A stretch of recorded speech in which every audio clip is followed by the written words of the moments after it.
লাহে লাহে অসমৰ যুৱশক্তি বিশেষকৈ যুৱক যুৱতীসকল বৰ খঙাল হৈ পৰিছে। শেহতীয়া শিৱসাগৰৰ গোটেই ঘটনা প্ৰবাহে কিন্তু এটা নতুন ইংগিত দিছে যে এটা নতুন ধাৰা কিন্তু অসমত আৰম্ভ হ'ব হোৱাৰ যুক্তি আছে। কাৰণ আমি সকলোৱে জানো যে বঞ্চনাৰ প্ৰবঞ্চনা এটা তীব্ৰ ৰূপ লয়, তেতিয়া কিন্তু যুৱক যুৱতীসকলে এইটো সহ্য নকৰে, তেওঁলোকে সহ্যৰ বাহিৰত। আৰু ঠিক একেদৰে যেতিয়া প্ৰাপ্য নিয়োগৰ ক্ষেত্ৰৰ পৰা বঞ্চিত হ'বলগীয়া হয় বা সংস্থাপনৰ বিভিন্ন ক্ষেত্ৰৰ পৰা বঞ্চিত হ'বলগীয়া হয়, তেতিয়াও কিন্তু এই যুৱশক্তি বিদ্ৰোহী হৈ পৰে।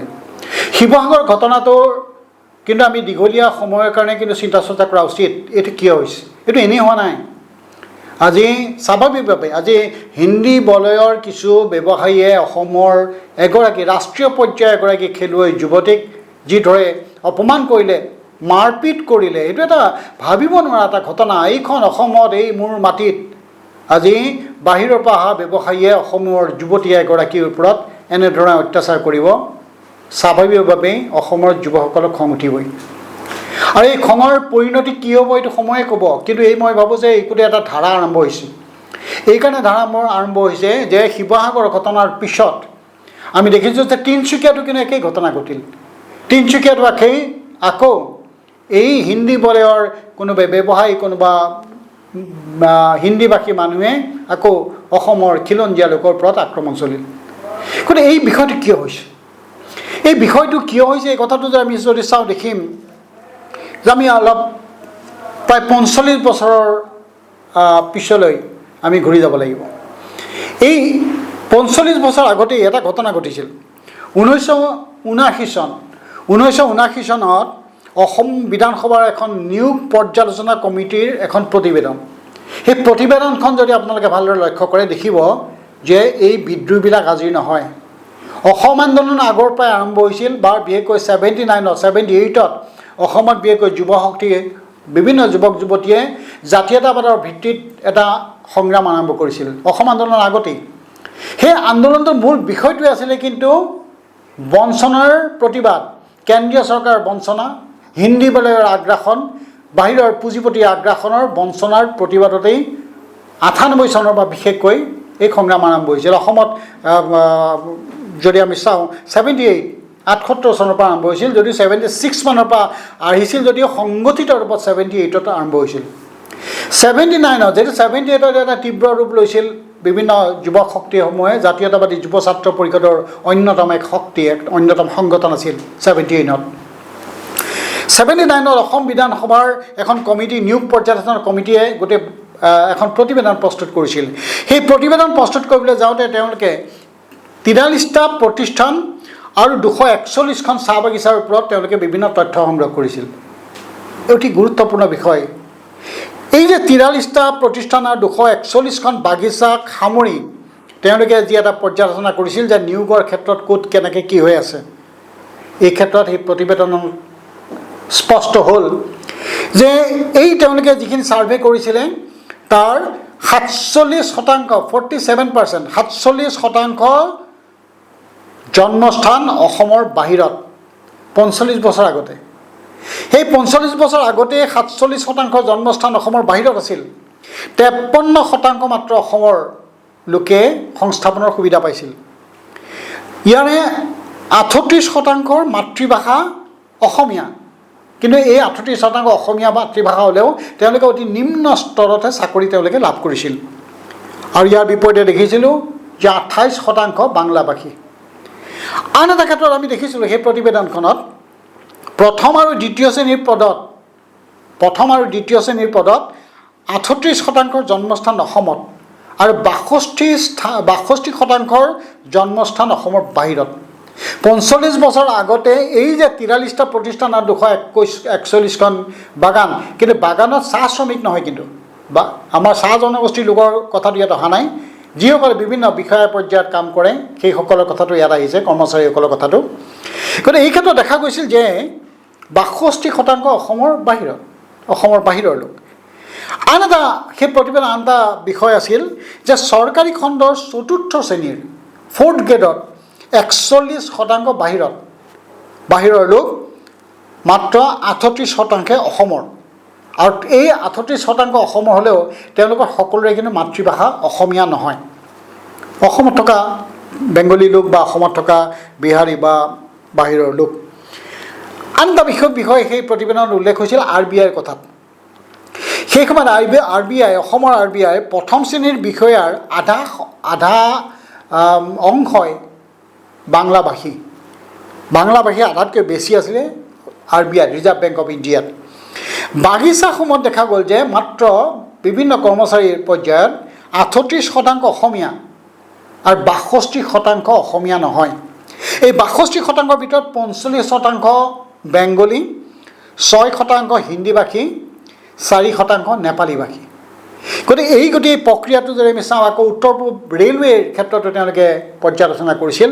উত্তৰ পূব ৰেলৱেৰ ক্ষেত্ৰত দেখা গ'ল 56.8% জন্মস্থান বাংলাদেশত, 56.8%ৰ উত্তৰ পূব সীমান্ত ৰেলত কাম কৰা মানুহৰ জন্মস্থান বাংলাদেশত।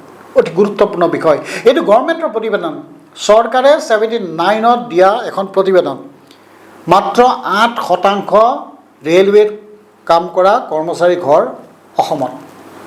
গতিকে এই যে 45 বছৰ আগৰ যিটো ঘটনা, এই ঘটনাটো কোনো পৰিৱৰ্তন হোৱা নাই। এই ঘটনাৰ একেই প্ৰক্ৰিয়া যে চলি আছে, একেই প্ৰক্ৰিয়াৰে অসমৰ লোকে বিভিন্ন ক্ষেত্ৰত, কেন্দ্ৰীয় চৰকাৰ হওক, ৰাজ্য চৰকাৰ হওক, ৰাজ্য চৰকাৰ বিভিন্ন প্ৰতিষ্ঠান হওক বা কেন্দ্ৰীয় অৰ্ধকেন্দ্ৰীয় বিভিন্ন প্ৰতিষ্ঠানৰ ক্ষেত্ৰতে হওক, এই ক্ষেত্ৰত কিন্তু সদায় বঞ্চিত হৈ আহিছে। আৰু সেইকাৰণে এই প্ৰবঞ্চনাৰ কাৰণেই অসমত যে বিদ্ৰোহবিলাক হয়, যুৱ শক্তিয়ে যে বিদ্ৰোহ কৰে, কাৰণ এইটো। কিন্তু সেই উৎসলৈ আমি নাযাওঁ। চৰকাৰে এই উৎস যিটো কাৰণত এইবিলাক সংঘাতবিলাক হয়, সেই কাৰণত তেওঁলোকে নাযায়, কাৰণ তেওঁলোকে ভয় কৰে। কাৰণ ৰাষ্ট্ৰীয় ৰাজনৈতিক দলবিলাকে কেতিয়াও ভাৰতবৰ্ষৰ বাহিৰৰ পৰা লোকসকলে যিমানেই ইয়াতে প্ৰবঞ্চনা কৰক, বঞ্চনা কৰক, আমাক লুণ্ঠন চলাওক, প্ৰতিবাদ তেওঁলোকে নকৰে, কাৰণ তেওঁলোকৰ ৰাজনৈতিক স্বাৰ্থ আছে। কাৰণ তেওঁলোকৰ ৰাষ্ট্ৰীয় দলৰ মূল নেতাসকল অসমৰ বাহিৰত, বিশেষকৈ হিন্দী বলয়ৰ। গতিকে তেওঁলোকক অসন্তুষ্ট কৰিবলৈ কিন্তু অসমৰ মানে ৰাষ্ট্ৰীয় ৰাজনৈতিক দলসকলে নিবিচাৰে। আৰু সেইকাৰণে অসমত এটা আঞ্চলিক ৰাজনীতিৰ উত্তৰণ ঘটিছিল। এই ৰাজনীতিয়ে হওক বা জাতীয়তাবাদী ধাৰা হওক, এই উত্তৰণ ঘটাৰ মূল কাৰণটো সেইটোৱেই। এই প্ৰসংগই আমি যদি আলোচনা কৰোঁ, এই প্ৰসংগৰ লগত শিৱসাগৰৰ ঘটনা, তিনিচুকীয়াৰ ঘটনা বা আহিব লগা সময়ত হ'ব লগা ঘটনাবিলাকৰ লগত কিন্তু ইয়াৰ এটা সম্পৰ্ক আছে। এটা কথা চাব যে আজি আমি হিন্দীভাষী লোকসকলৰ ক্ষেত্ৰত যিটো দেখিছোঁ, তেওঁলোকে ব্যৱসায় কৰে, বিভিন্ন হিন্দী স্কুল তেওঁলোকে খোলে আৰু ব্যৱসায় কৰি পেলাই কোৱাৰ ওপৰত ব্যৱসায় কৰে অসমৰ নাগৰিকৰ। আমি ক্ৰয় কৰোঁ, তেওঁলোকে ব্যৱসায় কৰে, আমি ক্ৰয় কৰোঁ, মুনাফা তেওঁলোকে পায়, ঠিক আছে। তেওঁলোকে আমি ব্যৱসায় এইটো কৰিব পৰা নাই, তেওঁলোকে ব্যৱসায় কৰিছে, ইণ্ডাষ্ট্ৰী কৰিছে, ঠিক আছে, কৰক। কাৰণ এইখন ভাৰতবৰ্ষত সকলো অঞ্চলতেই ব্যৱসায় কৰিব পাৰে, কিন্তু সকলোৰে এটা সীমা থকা উচিত। আজি আমি যদি চাওঁ যে আমি বেছি দূৰলৈ নগৈ 1991 চনৰ পৰা যদি চাওঁ, 1991 চনত এইখন অসমত অসমীয়া ভাষা কোৱা মানুহ 57%, 57.81%। আৰু এই 2011 চনত 48.80% অসমীয়া ভাষা কোৱা মানুহ হ'ল। তাৰমানে 9.01% অসমীয়া ভাষা কোৱা মানুহ 20 বছৰত কমি আহিল। আৰু একেই 20 বছৰ যদি চাওঁ, 1991 চনত বঙালী ভাষা কোৱা মানুহ আছিল 21.67%, 21.67% বঙালী ভাষা কোৱা মানুহ। ঠিক একেদৰে 2011 চনত বঙালী ভাষা কোৱা মানুহ বাঢ়ি গ'ল 28.91%, 28.91% বঙালী ভাষা কোৱা মানুহ বাঢ়িল। অসমীয়া ভাষা কোৱা মানুহ কমিল 9.01% কমিল, আৰু বেংগলী ভাষা কোৱা মানুহ যোৱা 20 বছৰত বাঢ়িল 9.24%। এইটো 2011 চনৰ চেঞ্চাছ। এতিয়া 2024, 13 বছৰ ইতিমধ্যে পাৰ হৈ গৈছে। কিন্তু মূল কথাটো মই আঙুলিয়াই দিব বিচাৰিছোঁ যে এইটোহে, যে 2091 চনত আমাৰ এইখন অসমত 2091 চনত হিন্দীভাষী লোক আছিল 10,35,000। এই 2091 চনত 10,35,000, 2001 চনত 15,69,000 আৰু 2011 চনত 21 লাখ। আপুনি চাওক, 1991 চনৰ পৰা 2011 চন 20 বছৰত 10 লাখৰ বিপৰীতে 10,35,000ৰ বিপৰীতে 21 লাখ হিন্দীভাষী অসমত বৃদ্ধি পালে এই দিশটো আমি কিন্তু চোৱা নাই এই দিশটো এতিয়া যোৱা 15 মানে 11 চনৰ পৰা 13 বছৰ যোৱা 13 বছৰত কিমান পৰিমাণে কিমান ইনক্ৰিজ হ'ল গতিকে এই গোটেই বিষয়টোৰ লগত সম্পৰ্ক আছে কিন্তু শিৱসাগৰৰ ঘটনা এই ঘটনাৰ যিটো চৰিত্ৰ এই চৰিত্ৰৰ লগত কিন্তু সম্পৰ্ক আছে এওঁলোকে কাৰ পৰা সাহস পাইছে সাহস বিভিন্ন মই দীঘলীয়া নকৰোঁ এই গোটেই কথাখিনি আপোনালোকে সকলোৱে জানে বিজেপি চৰকাৰ যেতিয়া আহিলে বিজেপি চৰকাৰ অহাৰ পিছত নৰেন্দ্ৰ মোদী ডাঙৰীয়াই অমৃত চৰকাৰৰ অমিত শ্বাহ ডাঙৰীয়াই তেওঁ এটা কৈ দিলে যে নৰ্থ ইষ্টত উত্তৰ পূৰ্বাঞ্চলত হিন্দী ভাষা লিংক লেংগুৱেজ কৰিব লাগে কিয় এইখনতো উত্তৰ পূৰ্বাঞ্চলৰ নিজস্ব বিভিন্ন ভাষা আছে বা 400 ভাষা আছে কিন্তু তেওঁলোকেতো চলি আছে বহুত ক্ষেত্ৰত অসমীয়া ভাষাটো লিংক লেংগুৱেজ আজি নাগামিজ বুলি কয় অসমীয়া ভাষাটো নাগাৰ লগত অৰুণাচলত চলে সকলোতে অসমীয়া ভাষা চলে অসমীয়া ভাষাটো এটা লিংক লেংগুৱেজ কিন্তু ইয়াৰ বিপৰীতে কি কৰিব বিচাৰিছে এই হিন্দী বলয়ৰ লোকসকলৰ স্বাৰ্থত অমিত শ্বাহ ডাঙৰীয়াই অতি দুৰ্ভাগ্যৰ কথা তেওঁ এই গোটেই বিষয়টোত নৰ্থ ইষ্টত হিন্দী লেংগুৱেজক লিংক লেংগুৱেজ কৰিব বিচাৰিছে আৰু ইয়াৰ বাবে 22,000 উত্তৰ পূৰ্বাঞ্চলে 22,000 হিন্দী শিক্ষক 22,000 হিন্দী শিক্ষক দিবৰ কাৰণে তেওঁ সিদ্ধান্ত গ্ৰহণ কৰিছিল এই কথাত কিয় এই কথাবিলাক আমি চাব লাগিব এই কথাবিলাক কিন্তু লাহে লাহে ভয়ংকৰ ৰূপ লাইছে যি সেইকাৰণে মই আগতেই কৈছোঁ লাহে লাহে অসমৰ যুৱক যুৱতীসকল কিন্তু খঙাল হৈ পৰিছে গতিকে এই কথাবিলাক আমি চৰকাৰক অনুৰোধ কৰিছোঁ সমস্যাবিলাকৰ শিপালৈ লক্ষ্য কৰা উচিত এই শিপাডাল ক'ৰ পৰা আহিছে সৰু দুটামান উদাহৰণ দিব বিচাৰিছোঁ আজি BCPL হ'ল ডিব্ৰুগড়ত ব্ৰহ্মপুত্ৰ গেছ ক্ৰেকাৰ ইণ্ডাষ্ট্ৰী এই গেছ ক্ৰেকাৰ যেতিয়া ইণ্ডাষ্ট্ৰী হ'ল 2016 চনত আৰম্ভ হ'ল 10,000 কোটি টকা খৰচ হ'ল এই 10,000 কোটি টকা খৰচ কৰি ব্ৰহ্মপুত্ৰ গেছ ক্ৰেকাৰ ইণ্ডাষ্ট্ৰী কৰিলে আৰু আমি সকলোৱে অসমত আলোচনা কৰিলোঁ গেছ ক্ৰেকাৰ ইণ্ডাষ্ট্ৰী হ'লে ভাল আমি অসম আন্দোলন কৰাৰ সময়তো আমি কৈছিলোঁ গেছ পুৰিব নোৱাৰি এইটো গেছ ক্ৰেক কৰি পেলাই ইয়াত ইণ্ডাষ্ট্ৰী কৰক আৰু গেছ ক্ৰেকাৰ ইণ্ডাষ্ট্ৰী হ'লে আমি খুব আশা কৰিছিলোঁ কমেও 1500 ইয়াত এনচিলাৰী ইণ্ডাষ্ট্ৰী হ'ব ডাউনষ্ট্ৰীম ইণ্ডাষ্ট্ৰী হ'ব বিভিন্ন ধৰণৰ গেছ ক্ৰেকাৰ বা যিটো পলিমাৰ হ'ব পলিমাৰৰ পৰা এই ধৰণৰ বিভিন্ন ইণ্ডাষ্ট্ৰী কৰিব ইণ্ডাষ্ট্ৰী মানে আমাৰ চকী টেবুল আমাৰ গাড়ীৰ বিভিন্ন সামগ্ৰী প্লাষ্টিকৰ বিভিন্ন সামগ্ৰী মগৰ পৰা মানে বাল্টিলৈকে বিভিন্ন এইবিলাক চব পলিমাৰৰ পৰা কৰে গেছ ক্ৰেকাৰৰ পৰা কিন্তু দেখা গ'ল যে এই 2016ত ইণ্ডাষ্ট্ৰীটো হ'ল আৰু এই পলিমাৰৰ কাৰণে তিনিচুকীয়াত এখন প্লাষ্টিক পাৰ্ক এখন বাগান সম্পূৰ্ণ কিনি লৈ তাত প্লাষ্টিক পাৰ্কৰ কাৰণে এখন জেগা কৰা হ'ল প্লাষ্টিক পাৰ্ক বুলি কোৱা হ'ল আৰু সেইখন তেনেকৈ থাকিল তাত কিন্তু কোনো ইণ্ডাষ্ট্ৰী কৰাৰ ব্যৱস্থা কৰা নহ'ল আৰু গেছ ক্ৰেকাৰ ইণ্ডাষ্ট্ৰীয়ে পলিমাৰ কৰিলে আৰু পলিমাৰটো ইয়াৰ পৰা কানপুৰলৈ গুচি গ'ল কানপুৰলৈ লৈ যোৱা হ'ল আৰু ইণ্ডাষ্ট্ৰী হ'ল কানপুৰত তাতে চাকৰি পালে সংস্থাপন পালে কানপুৰত তাৰ পৰা যিটো ৰেভিনিউ আৰ্ণ হ'ল লাভ হ'ল কানপুৰত উত্তৰ প্ৰদেশৰ চৰকাৰৰ লাভ হ'ল আমাৰ পৰা গেছটো ক্ৰেক কৰি পেলাই পলিমাৰ কৰি পেলাই লৈ যোৱা হ'ল ইয়াত মই জনাত প্ৰায় 10,000 কোটি টকা খৰচ কৰা ইণ্ডাষ্ট্ৰীটোত 680 জন কৰ্মচাৰী এই 680 জন কৰ্মচাৰীৰ ভিতৰত 340 জন অসমৰ বাহিৰৰ বাকীখিনি উত্তৰ পূৰ্বাঞ্চলৰ কি কাৰণে চৰকাৰে এইটো নাচায় এটা ইণ্ডাষ্ট্ৰী হ'লে তাৰ আগতে মেন পাৱাৰ প্লেনিংটো কৰিব লাগে যে কিমান মানুহ লাগিব এই মানুহবিলাক যদি আমাৰ অসমত নাই ট্ৰেইন কৰি আনিব লাগিব বাহিৰত ট্ৰেইনিং দি হ'লেও আমাক ইয়াত সেইধৰণৰ কৰিব লাগিব কোনো কৰা নহয় কিয় বুলি প্ৰশ্নটো আহিলে এইকাৰণে আহে যে তাৰমানে বাহিৰৰ মানুহক সহায় কৰিবৰ কাৰণে এইটো ব্যৱস্থা নেকি আমাৰ ইমান দুৰ্বল কিয় আমাৰ নেতাসকল ডিস্পৰ্ট বহি থকা নেতাসকল বা আমাৰ যি সাংসদ যায় তেওঁলোকে কিমান দুৰ্বল কিয় ঠিক একেদৰে আপুনি যদি চাই উত্তৰ পূব সীমান্ত ৰেল মণ্ডল এই উত্তৰ পূব সীমান্ত ৰেল মণ্ডল উত্তৰ পূব মানে আমাৰ 7খন ৰাজ্য আজিকালি ছিকিমক লগাই দিলে ছিকিমটো প্ৰকৃততে উত্তৰ পূবত নপৰে এই ভাৰতবৰ্ষৰ উত্তৰ অঞ্চল বা পূব ভাৰতত তথাপিও আমি মানি ল'লোঁ উত্তৰ পূবত 8খন এই উত্তৰ পূবত 7খন ৰাজ্য থকা উত্তৰ পূব সীমান্তত কাটিহাৰ আৰু আলিপুৰদুৱাৰ নামৰ এই দুটা সংমণ্ডল কিয় তেওঁলোকতো আমাৰ ইয়াৰ নহয় এই দুইটা এটা পশ্চিমবংগৰ এটা বিহাৰৰ অঞ্চল এই ভাৰতবৰ্ষত দেশত 19টা মণ্ডল আছে ৰেলৰ এই 19টা মণ্ডলৰ সকলোতে এটাকৈ নিযুক্তি বোৰ্ড আছে ৰেলৱে নিযুক্তি বোৰ্ড খালি দক্ষিণ মণ্ডলত 2টা নিযুক্তি বোৰ্ড আছে আৰু উত্তৰ পূব সীমান্ত ৰেল মণ্ডলত 2টা নিযুক্তি বোৰ্ড আপোনালোকে লক্ষ্য কৰিব দুটা নিযুক্তি বৰ্ডৰ এটা গুৱাহাটীত এটা শিলিগুৰিত কিয় কি কাৰণে উত্তৰ পূব সীমান্ত ৰেলৱেৰ আলিপুৰদুৱাৰ আৰু কাটিহাৰ আমাৰ ইয়াত লগাই দিয়া হৈছে কি কাৰণে উত্তৰ পূব সীমান্ত ৰেলৱেৰ দুটা নিযুক্তি বৰ্ড শিলিগুৰি আৰু গুৱাহাটী আৰু ইয়াত শিলিগুৰিত নিযুক্তি পায় আৰু শিলিগুৰিত নিযুক্তি হৈ পেলাই আমাৰ অসমত তেওঁলোকে গোটেই ক্ষেত্ৰখন তেওঁলোকে দখল কৰে গতিকে এই ব্যৱস্থা যদি বন্ধ নহয় মই ভাবোঁ যে আমাৰ ল'ৰা ছোৱালীবিলাক আমাৰ যুৱক যুৱতীসকল অধিক খঙাল হ'ব বাধ্য খঙাল হ'বলৈ কাৰণ আমাৰ সংস্থাপনৰ অঞ্চলবিলাকত যদি বেলেগে গ্ৰাস কৰে আমিতো বেলেগত ইমান গ্ৰাস কৰিবলৈ যোৱা নাই ক'ৰবাত আমি এটা দুটা চাকৰি আমাৰ ল'ৰাই পাইছে ভাৰতবৰ্ষৰ বিভিন্ন প্ৰান্তত কৈছে যোগ্যতাৰ ভিত্তিত ক'ৰবাত নিযুক্তি পাইছে পাব কেইখন ভাৰতবৰ্ষ আমি য'তে ত'তে নিযুক্তি পাব পাৰোঁ কিন্তু আমি ক'ৰবাত পশ্চিমবংগত আমি গ্ৰাস কৰা নাই তামিলনাডুত গৈ বা দিল্লীত গৈ বা উত্তৰ প্ৰদেশত গৈ পেলাই আমি তেওঁলোকৰ চাকৰিটো গ্ৰাস কৰা নাই নহয় আৰু গ্ৰাস কৰিবৰ কাৰণে আমি এনেকুৱা ধৰণৰ কোনো ব্যৱস্থা আমি সৃষ্টি কৰা নাই নহয় কি কাৰণে উত্তৰ পূব সীমান্তৰ ৰেলৱেত আমাৰ চাকৰিবিলাক গ্ৰাস কৰিবৰ কাৰণে অসমৰ বা উত্তৰাঞ্চলৰ যুৱক যুৱতীসকল পৰা আঁতৰাই নিবৰ কাৰণে কাটিহাৰ আৰু আলিপুৰদুৱাৰ মানে এই সংমণ্ডলটো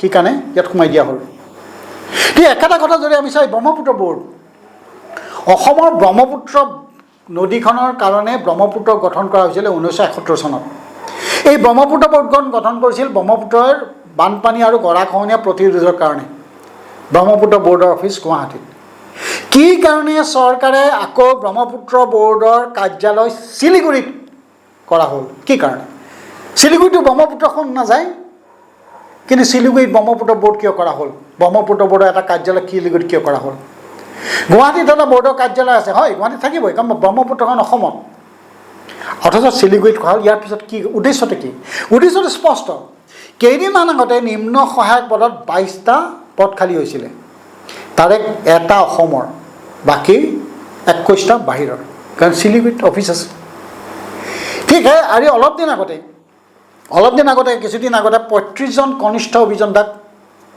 ইয়াত নিযুক্তি দিয়া হৈছিলে সেই 35জন কনিষ্ঠ অভিযন্তা অসমৰ বাহিৰৰ 22জন চতুৰ্থ বৰ্গৰ 4th গ্ৰেডৰ 22জন নিযুক্তি দিয়া হৈছিল বাহিৰৰ এটা সময় আছিল য'ত 98% অসমৰ মানুহে ব্ৰহ্মপুত্ৰ ব'ৰ্ডত কাম কৰিছিল আজি 98% মানুহ ব্ৰহ্মপুত্ৰত কাম কৰে অসমৰ বাহিৰৰ লোক কিয় কি কাৰণে খং নুঠিব অসমৰ যুৱকসকলৰ ব্ৰহ্মপুত্ৰ ব'ৰ্ড অসমৰ বিভিন্ন ছাত্ৰ যুৱকসকলৰ দাবীৰ ভিত্তিত ব্ৰহ্মপুত্ৰ ব'ৰ্ড আৰম্ভ হ'ল ব্ৰহ্মপুত্ৰখন কণ্ট্ৰল কৰিব লাগে ব্ৰহ্মপুত্ৰ সমস্যা সমাধান কৰিব লাগে খহনীয়া প্ৰতিৰোধ কৰিব লাগে তাৰ কাৰণে ব্ৰহ্মপুত্ৰ ব'ৰ্ড অৰ্থ এইখন ব্ৰহ্মপুত্ৰ ব'ৰ্ড আজি কাৰ্যালয় শিলিগুৰিলৈ লোৱা হৈছে সংস্থাপন বাহিৰত আন এটা কথা যদি চাই দেখিব আমাৰ যিটো ভয়ংকৰ কাৰণ চৰকাৰখনে যিটো তথ্যবিলাক চৰকাৰৰ হাতত আছে তৃতীয় আৰু চতুৰ্থ বৰ্গ ইতিমধ্যে 12,600 পদ ওলাইছিল এই 12,600 পদৰ কাৰণে আবেদন কৰিছিল অসমৰ 18 লাখ নিবনুৱাই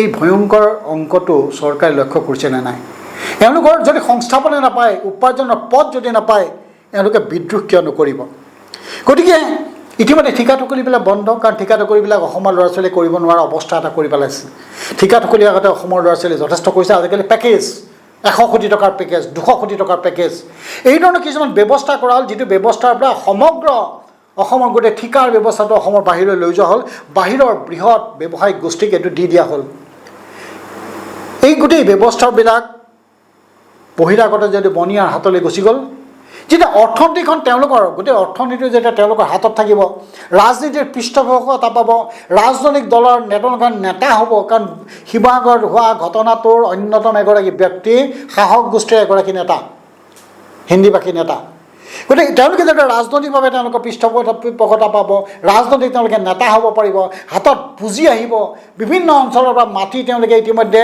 নিজৰ হস্তগত কৰিব পাৰিব কিছুমান আইনভাৱে ক্ৰয় কৰি আৰু কিছুমান বেআইনীভাৱে গুৱাহাটীতো বহুকেইটা অঞ্চল আছে বহুকেইখন অসমীয়া খিলঞ্জীয়া মানুহৰ মাটি আছে এতিয়াও অনা অসমীয়া মানুহে দখল কৰি আছে চৰকাৰৰ ওচৰত চৰকাৰৰ দিশপুৰৰ পৰা 3-4 কিলোমিটাৰৰ ভিতৰতে এই অনা অসমীয়া মানুহে দখল কৰি আছে অসমীয়া খিলঞ্জীয়া মানুহৰ মাটি চৰকাৰে কোনো ব্যৱস্থা নলয় গতিকে স্বাভাৱিকভাৱে তেওঁলোকে সাহস পাব আৰু এই সাহস পাইছে আৰু সাহস পোৱাৰ পৰিণতি কিন্তু ভয়াৱহ হিন্দী বলয়ৰ যিটো আগ্ৰাসন এই আগ্ৰাসনে কিন্তু অসমৰ যুৱক যুৱতীসকলক ভৱিষ্যতে এটা ভয়ংকৰ অৱস্থালৈ নিব খঙৰ পৰিমাণ বৃদ্ধি পাব শিৱসাগৰৰ ঘটনা গাঁৱে ভূঞে পুনৰাবৃত্তি হ'ব। গতিকে চৰকাৰী কথাখিনি লক্ষ্য ৰখা ভাল। নিযুক্তিৰ বাবে আপুনি নিজকে প্ৰস্তুত কৰিছেনে? আপোনাৰ সহায়ৰ বাবে অশোক পাব্লিকেশ্যনে প্ৰকাশ কৰিছে কেইবাখনো গ্ৰন্থ।